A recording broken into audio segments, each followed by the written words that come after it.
सभी भक्तजनों को जय श्री कृष्ण। प्रहलाद जी ने कहा, मित्रों, इस संसार में मनुष्य जन्म बड़ा दुर्लभ है। इसके द्वारा अविनाशी परमात्मा की प्राप्ति हो सकती है, परंतु पता नहीं कब इसका अंत हो जाए।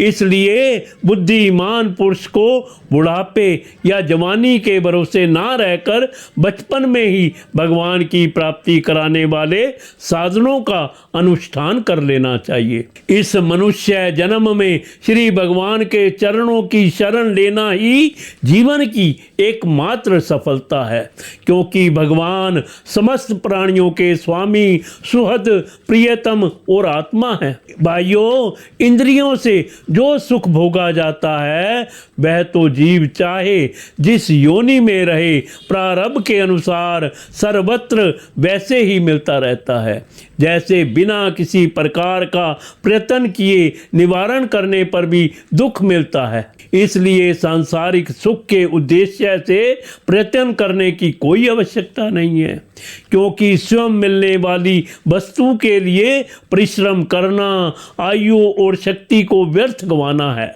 जो इनमें उलझ जाते हैं उन्हें भगवान के परम कल्याण स्वरूप चरण कमलों की प्राप्ति नहीं होती।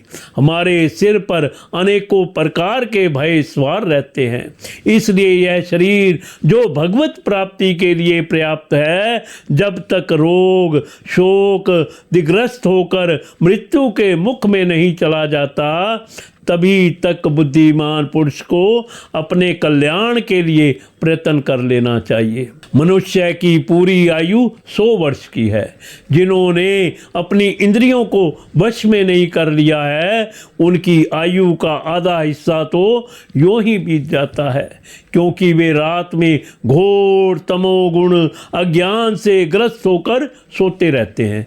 बचपन में उन्हें अपने हित अहित का ज्ञान नहीं रहता। अवस्था में वे खेल कूद में लग जाते हैं। इस प्रकार 20 वर्ष जब बुढ़ापा शरीर को ग्रस लेता है, तब अंत के 20 वर्षों में कुछ करने की शक्ति नहीं रह जाती।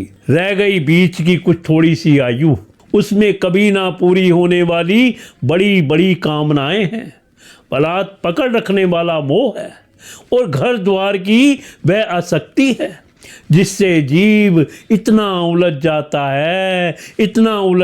है कि उसे कुछ कर्तव्य अकर्तव्य ज्ञान ही नहीं रहता।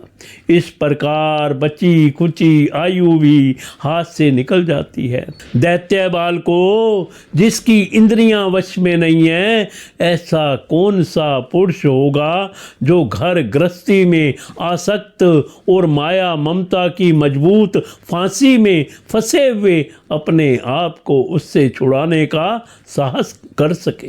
जिसे चोर, सेवक एवं व्यापारी अपने अत्यंत प्यारे प्राणों को भी बाजी लगाकर संग्रह करते हैं, और इसलिए उन्हें जो प्राणों से भी अधिक वांछनीय है, उस धन की तृष्णा को भला कौन त्याग सकता है। जो अपनी प्रियतमा पत्नी के एकांत सहवास, उसकी प्रेम भरी बातों और मीठी मीठी सलाह पर अपने को निछावर कर चुका है, भाई बंधु और मित्रों के स्नेह पाश में बंध चुका है, और नन्हे नन्हे शिशुओं की तोतली बोली पर लुभा चुका है, भला वह उन्हें कैसे छोड़ सकता है।